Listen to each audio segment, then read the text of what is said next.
mindfulness isn't necessarily being in the flow state, and they're two separate things. And we use mindfulness to actually center ourselves and to bring ourselves inward.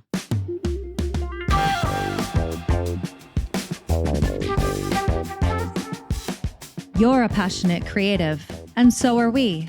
Join me, Brie Stockwell, and my podcast partner, Len Metcalf, as we navigate the ups and downs of living creative lives while teaching you how to do it too. Time to pull back the curtain on our creative affair.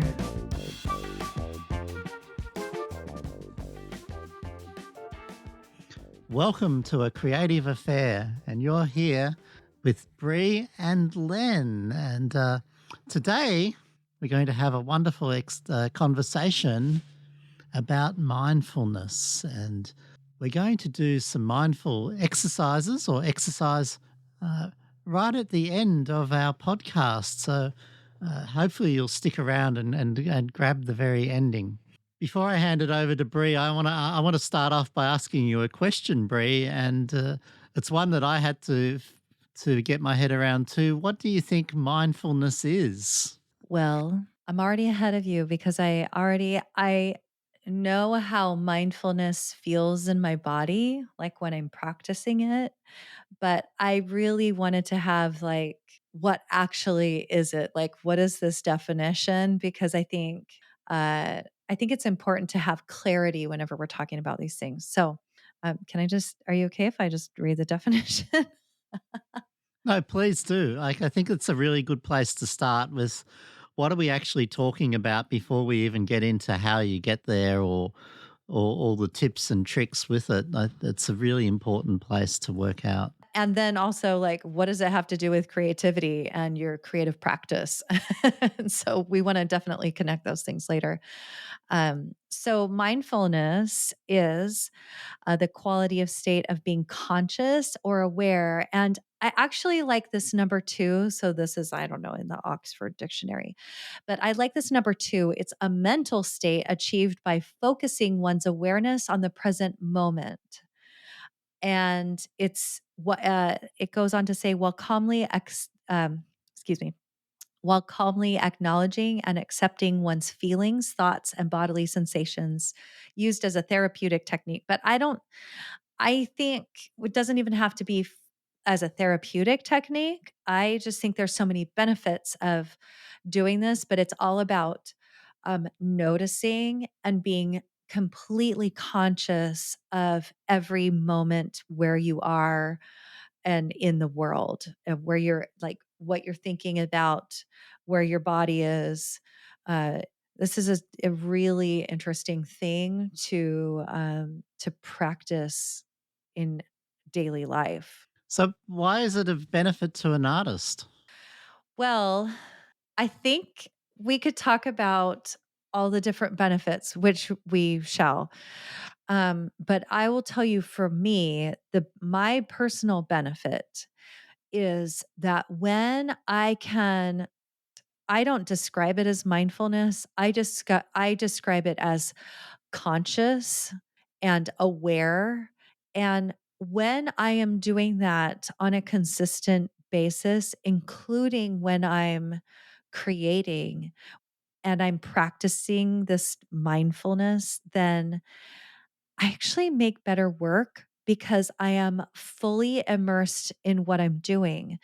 Like, my mind isn't wandering off into the past. Like, I could be thinking about, oh, what did um, some event that happened a week ago, or even, 30 years ago in my childhood. And my brain isn't um, thinking about something in the future, because all of those things take energy. All of our thinking takes energy, whether it's considering the past or considering the future. If I am thinking about one of those things, then I'm not completely focused on exactly what I'm doing. And if we're interested in flow, and this is where I think, we actually did a podcast about flow, right? So if we're interested in feeling this more often, then practicing mindfulness in that way, being completely in the very present in every single moment is huge. And I know that when I do it, my work, uh, my work is feels expansive and I feel expansive. Like I actually have a much better experience in totality when I look back because I didn't expend other energy. I letting my brain run around.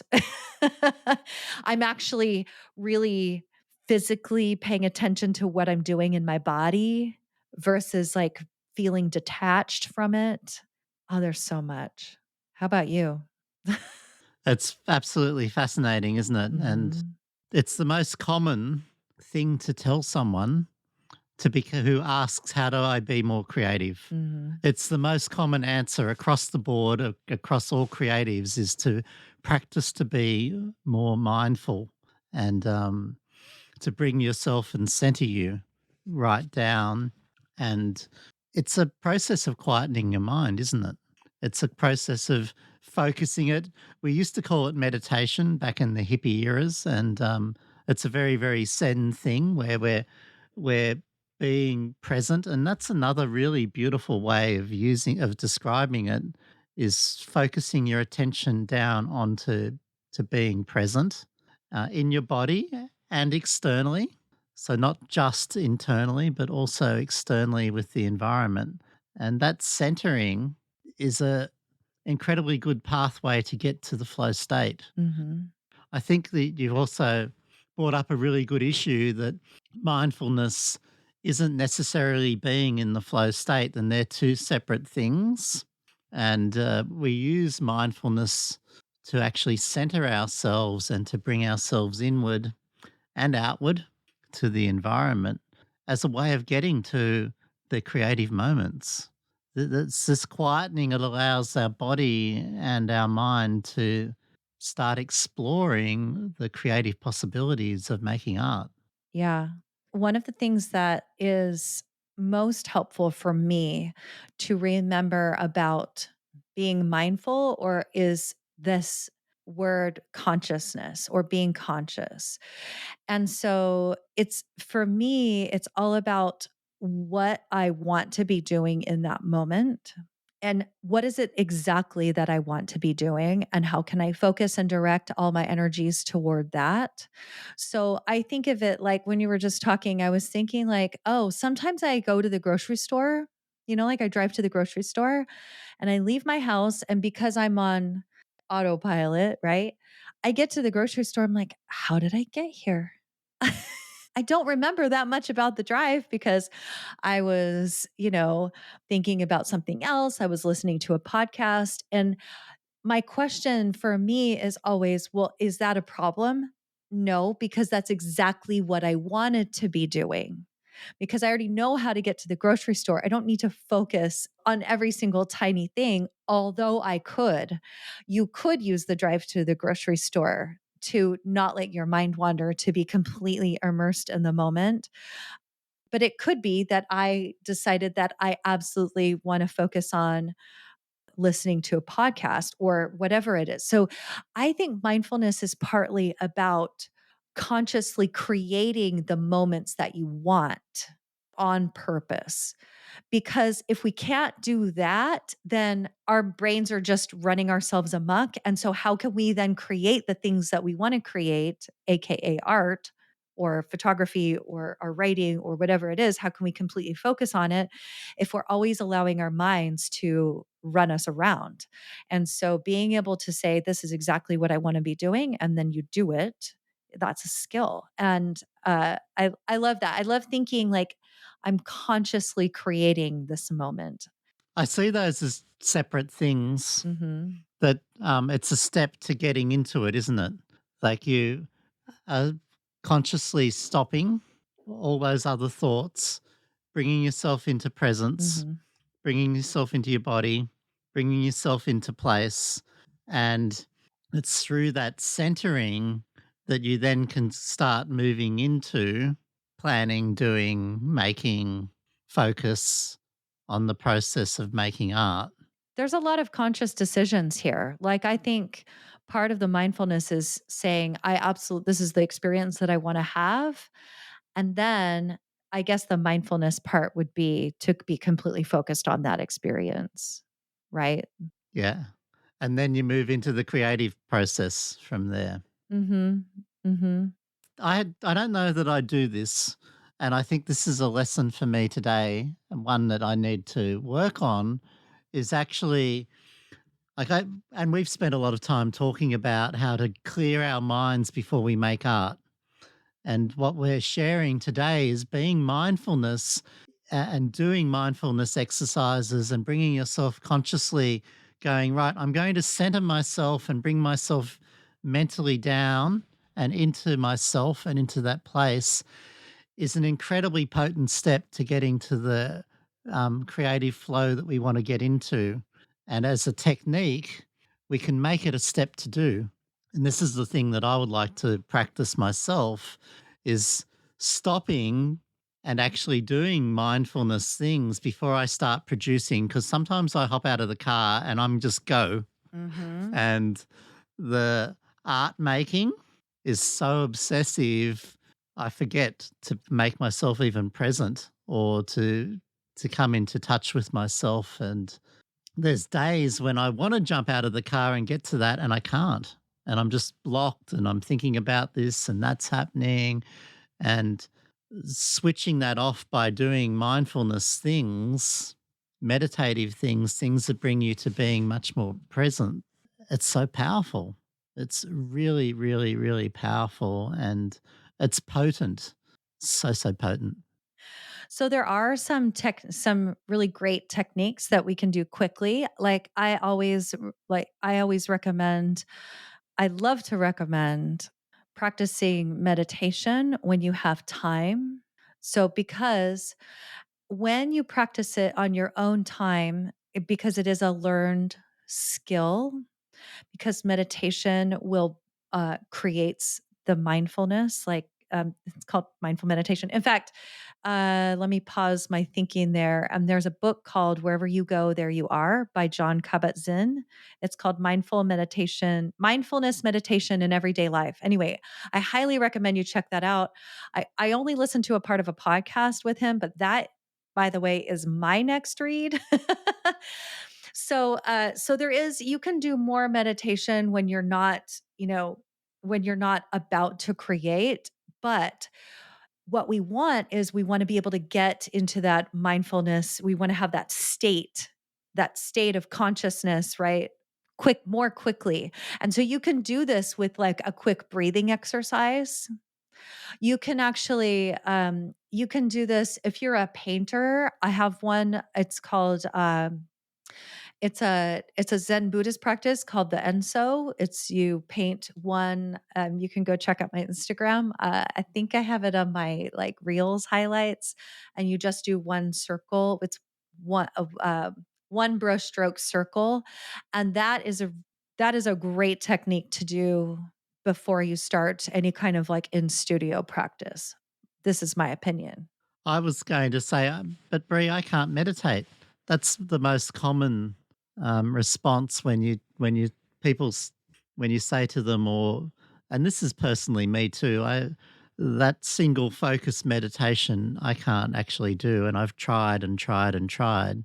Um, uh, these exercises that we're talking about help us get to a meditative state, but um, that's one of the reasons why the name change over to mindfulness is to help separate away from this quite strong belief that we can't meditate, that many, many, many people have.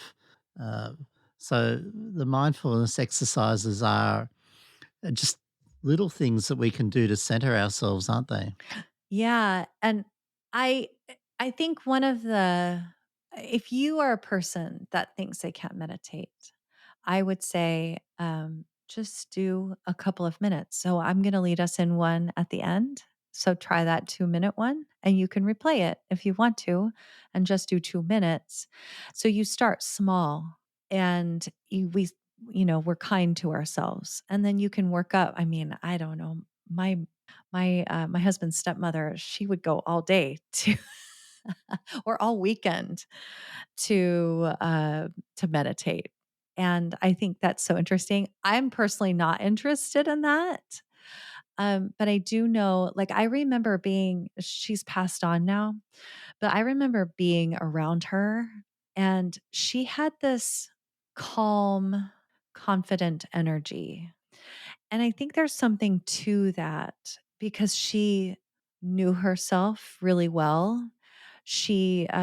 One of the I have a whole list of like benefits of mindfulness, and one of them is like stress reduction. There's also less emotional reactivity, but I remember her being this way. And it wasn't that she was stoic, it was that she had this peace that not a lot of things rattled her, right?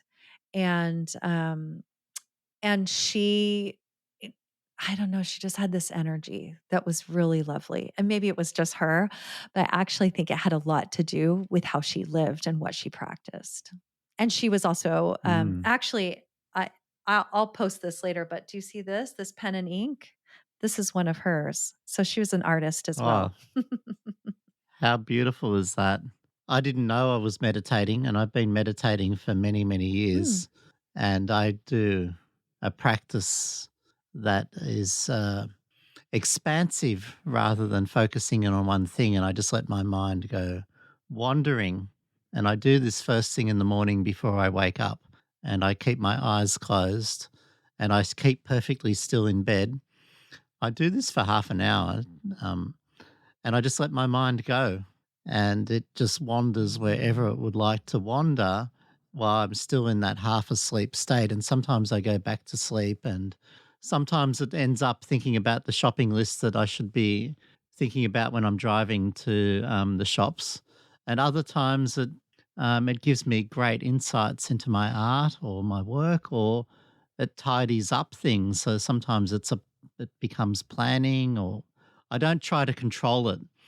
And for me, I didn't realize that that was meditation, because I always thought you had to try and get to no thought. right. But there's a whole branch of like lots of thought and just letting it go. And that's really interesting. Um, I, I've also discovered that this idea of having no thought that we wanted to pursue in meditation, and I thought it was like a nirvana that you went there for 3 or 4 days exactly, that you were just describing. It could only just be a millisecond Mhm. of moment of nothingness. And when we're doing mindfulness exercises, we're just after little moments of being present and letting go with the thought and just feeling. And if we can uh, grab those little tiny, tiny little bits and practice them, we can make them a little bit bigger. We can sort of get in there and push them Mhm. wider and wider and extend them and use them to relax and to become in this really, really beautiful present state. So, what other favorite ones do you have for us to do to center us? So I have something I do want to share.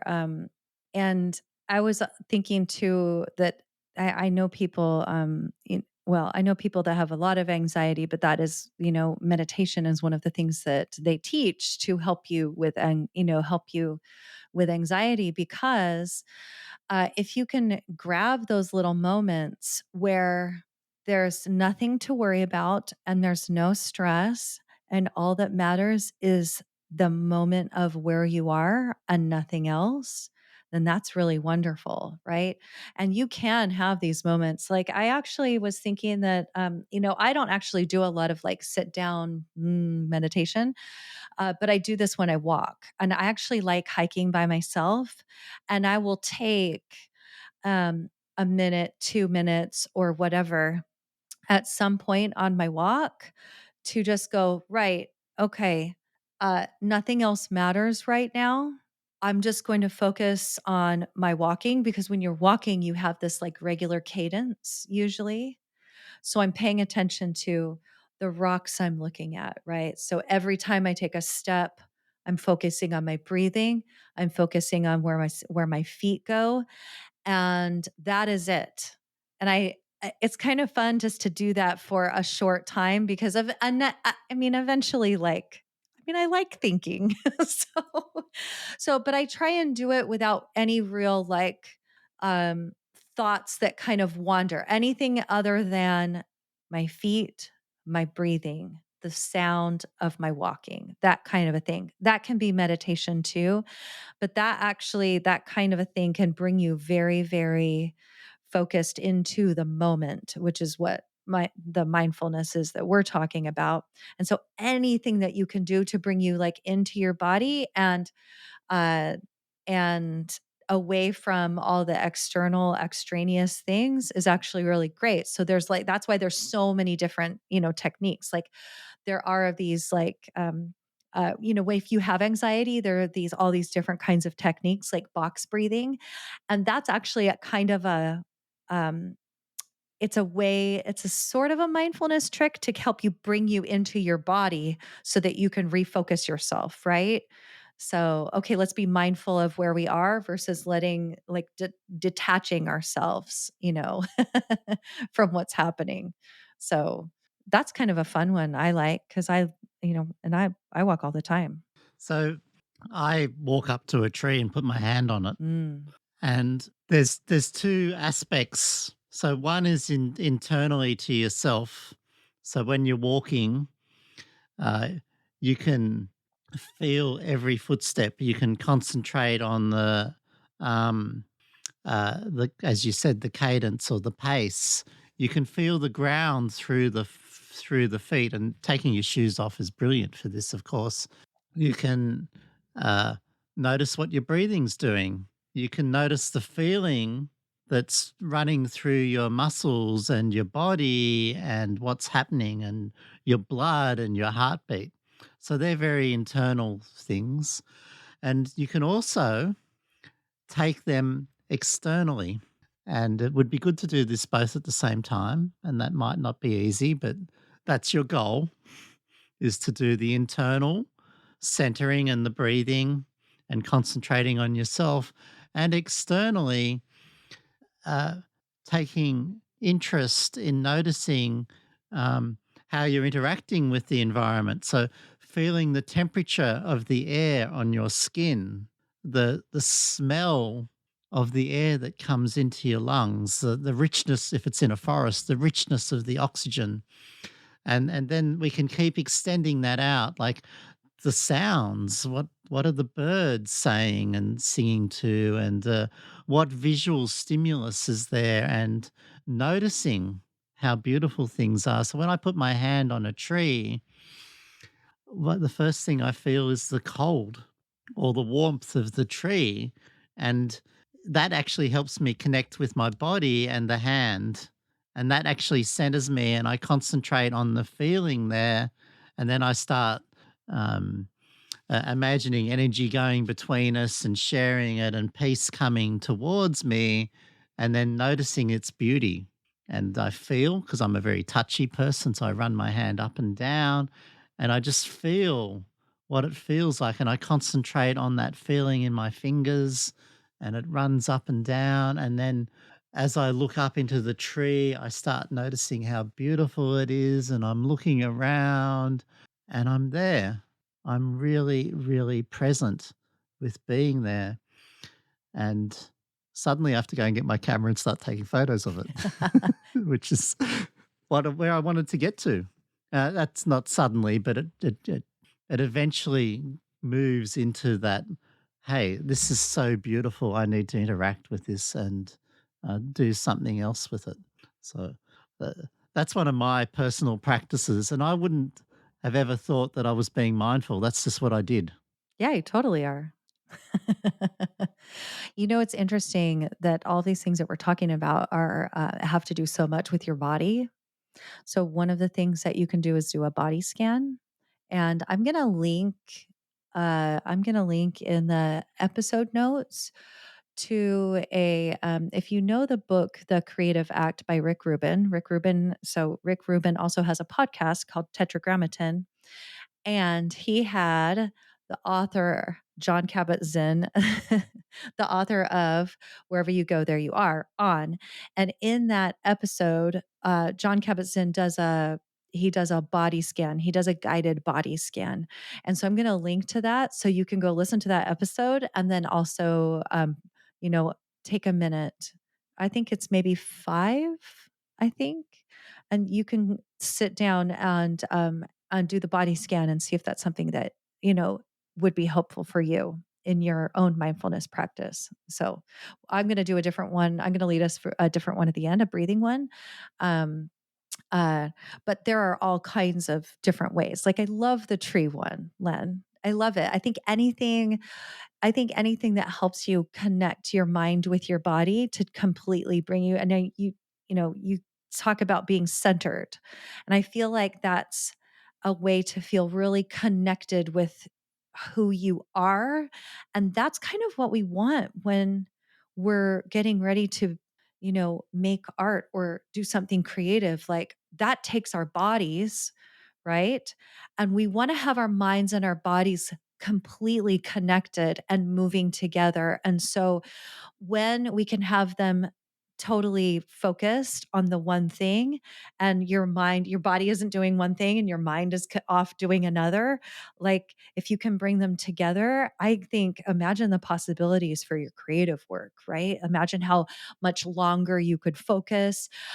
Imagine, what could come out of you even more if you were completely connected to yourself. I think that's actually a really amazing benefit to this kind of practice. Breathing is incredibly centering, isn't it? It's Mhm. such a magical thing to do, just to stop and to do conscious breaths. And that comes up regularly as one of the ones to do. Uh, Feeling all your things in your body. As you were talking, I was actually doing that. And like, I love it. just for our audience, I could feel where my weight was on one foot as opposed to the other, and then the pressure of it running up my leg and where that was sitting, and then the cold temperature of my art studio right now.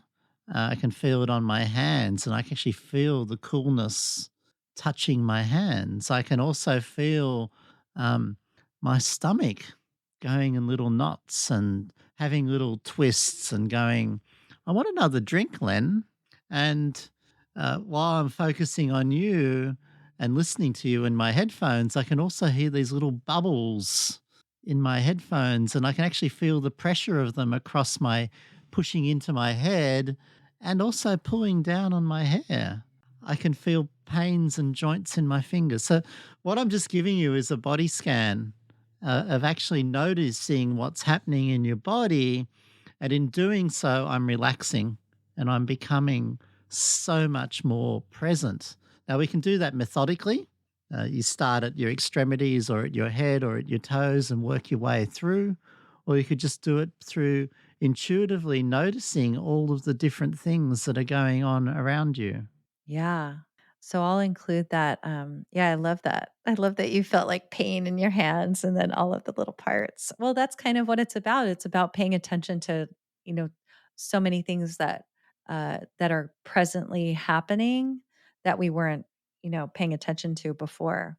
I want to just quickly, if you don't mind, just read this quick little list of benefits. And we're not necessarily going to talk about them because I think we've talked about some of these, but um, so my little list is reduced rumination, like, horribleizing things, ruminating on the past. That in Overthinking, my you mean? Yeah, yeah, and I think that causes overwhelm for me too. And if I can be in a place where I don't have that going on, I feel like I've won the day.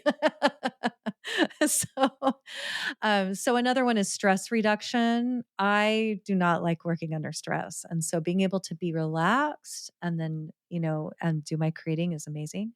Boost to working memory. Oh my gosh. You guys, we can have better memory if we have practice mindfulness. focus. We've already talked about that. Less emotional reactivity. I love that. I love that you don't have and I actually have seen this in my own life. Like as I've practiced being more completely present, I pause, I pause more often to just notice what is the other person thinking? What am I feeling in my body? Like what are the emotions I'm experiencing? That's actually a a real that's a great mindfulness technique is when your feelings start to feel like very intense emotions, you can just pause and instead of reacting to them, you can just notice how they feel. And that actually can calm you so that you don't do anything that you might regret. So, Mm. because that's happened to me before. Another one is more cognitive flexibility. I love this. Your observation skills expand. Maybe you're more open to things you would have never seen before. You know, you're creating different neural pathways. How about this? Uh, relationship satisfaction. I like that. Well, you're more connected with someone and the more present you are with them, aren't you? You Yeah. rather than off with the fairies or um, stuck thinking about something else and not listening. Isn't that's a beautiful one? Or sitting next to your husband scrolling on your phone and he's like, "Hey, yo, I'm right here." That's never happened to me before. You know, I want my relationship with my husband to be amazing. And so I've actually consciously when he talks to me, put my phone down and like slide it under my leg and be like, put my hand under my chin. Yeah, tell me. Tell me the things. I'm probably not interested in the whatever it is, but I'm totally interested in you, you know. So She says, batting her eyes I know, I know. and Well, you blushing. know what? I don't actually care if my husband is interested in all the things I have to say, but I actually know he's always interested in me and that I have something to say. And so whether or not he understands, it doesn't matter. He is so great at giving me the time of day. You know what I mean? Or just being present with me and looking at me instead of letting his mind wander off into something else, you know? Um, but there's skill in that too. Like if you do have something that feels stressful and you want to address it so that when you come into your creative practice, you're more ready. I think there's a lot of benefit to that too, you know. So yeah, we're talking about mindfulness, but set yourself up for success, right? Like press enter on that email that you need to send, or whatever it is. One of the ones that I do that I didn't really think about as being mindful, but I've later realized that, of course, it is when I go out, I actually choose. This is before I start making art, and I'm out in the wilderness in some beautiful forest, and I've just walked in. So during the walking, I've started to relax, and I find walking is actually gets me to mindfulness over time as well. When I have a very noisy mind, to be more mindful, I stop and I sit down. I get out a cup of tea and I just sit there for 15 minutes often and just relax and bring myself into my body as we're talking with breathing and noticing and feeling. And then slowly moving over into noticing the landscape, noticing the trees, noticing the shapes, the birds, the animals, the beauty of it, and adjusting to how it looks and how it feels to me. And uh, then when I've finished, there's this moment where I do another few big deep breaths and close my eyes, and then I get up and um, I always know what to do after doing that. Like the answer to that question is, what am I going to make art about, and what's it going to look at? In that process, emerges really, really beautifully, and I get up going, yes. I've been looking at that thing over there. That's really so beautiful. I want to go and start making art with it. And then I go and make some, and then I turn around and there's more and there's more. And then um, I discover that I'm then in a state of flow. And so mindfulness is a really wonderful way to help us get into this beautiful flow creative state. I think it's magic. It is, like so many other things we've talked about. And remember, flow is this optimal experience, right? And I think the whole reason we want to incorporate more of this like conscious practice is because it feels better. Just because it feels better. Like I actually we actually will enjoy the creative process more when we are more consciously doing it, when we are more present when we're in the work and in the art. And Mm. if you don't take anything away from this whole conversation, if I could convince you to try some of this, it's that you will enjoy the process more. And that to me, I'm like all in on that because I have had so many times where I have walked away from like a photography outing and I'm like, that was not fun. And I know it's because I was up in my own head. I was thinking about something else. I was criticizing myself. I was telling myself I didn't know what to do. I was all of those things. And when the the best ones, my most favorite experiences have been when I'm completely present. In fact, uh, in April, I remember this. So I'm in the dunes. You guys know if you've been listening to this podcast that my favorite place is White Sands National Park, or one of my favorite places. But in the springtime, early spring, for a few months, they get really, really windy days.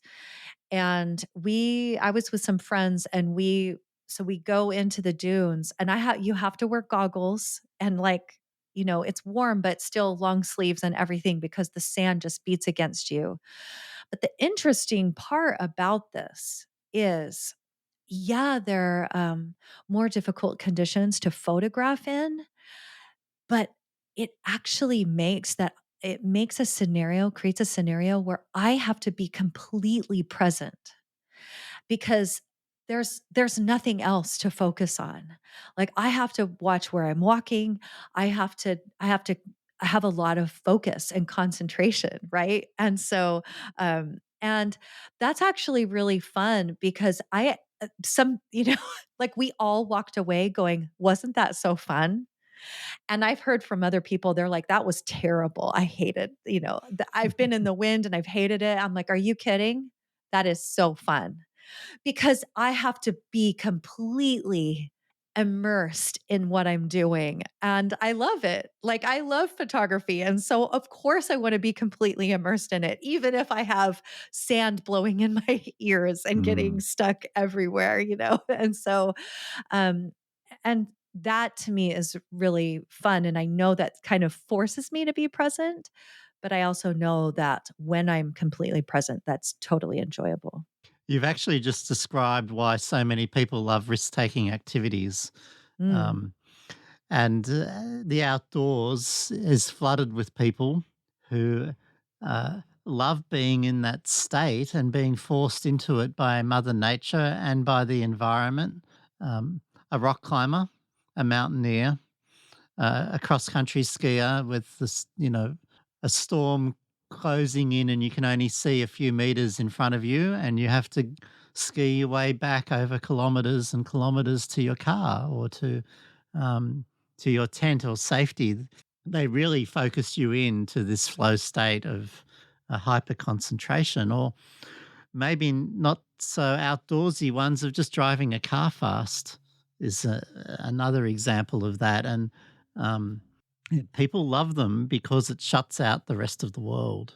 And it's the same for taking drugs and partying. And there's a whole lot of things that people do to do this shutting out that helps them focus in on what they're doing.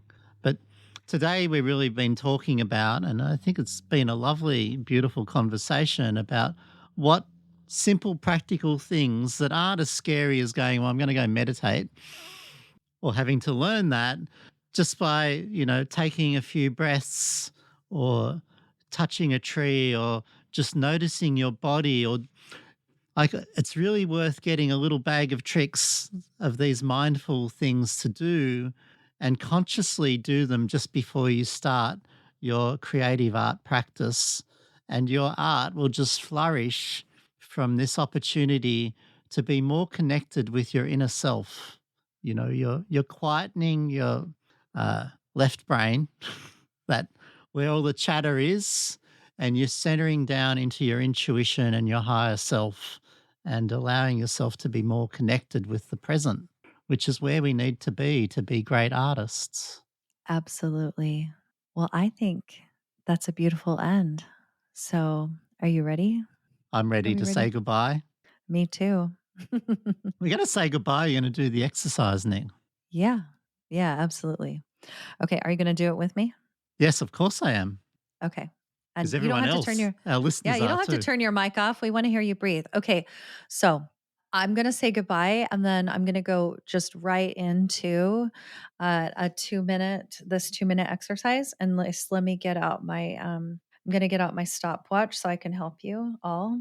And I'll say goodbye as well. We'll see you next time, folks. Bye y'all.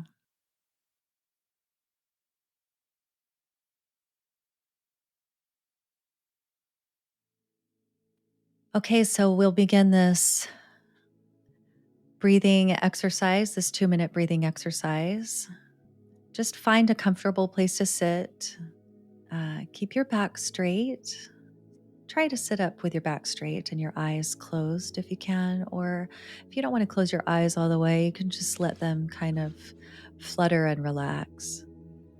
So we'll begin by focusing your breath and just kind of focus on your breath and feel the air going into your body and then leaving your body. So let's do that for 10 seconds. Feel the air going in and then out.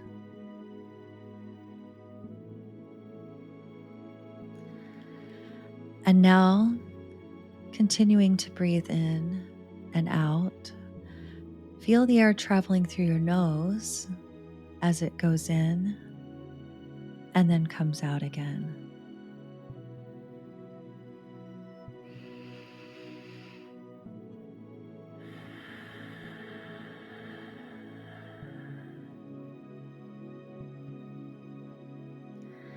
And whatever your breath is doing, just notice how it feels.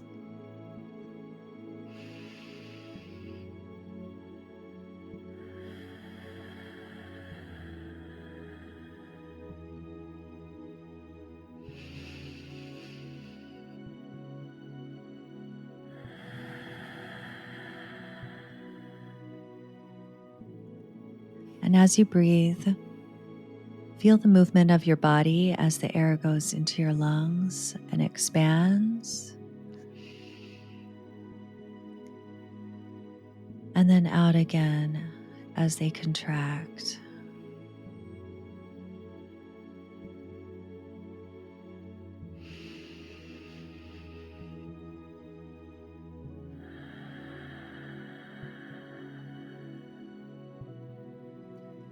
And if your mind wanders off to other thoughts, just bring it back to focus again on your breath. Nothing has gone wrong. Just once again, feel yourself breathing in through your nose. And you can breathe out through your nose or let it go out through your mouth, feeling your lungs contract again.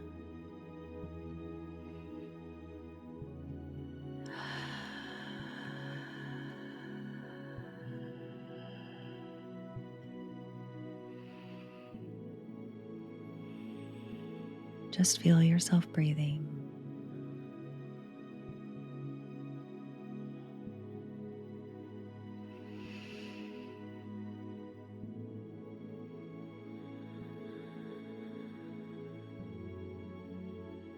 And when you're ready, just keep breathing. And when you're ready, gently open your eyes and come back to wherever you are.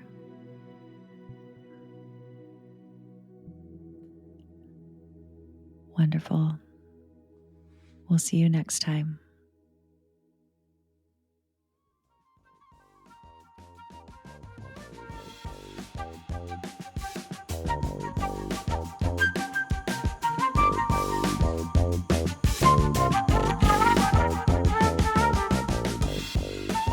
Well, wasn't that fun? As we close another episode of A Creative Affair, would you click on your podcast player and leave us a 5-star review and share with another passionate creative like yourself? Thanks. To find out more about our creative work and mentoring, visit Len at lenschool.com or me, Brie, at creativemindscoach.com.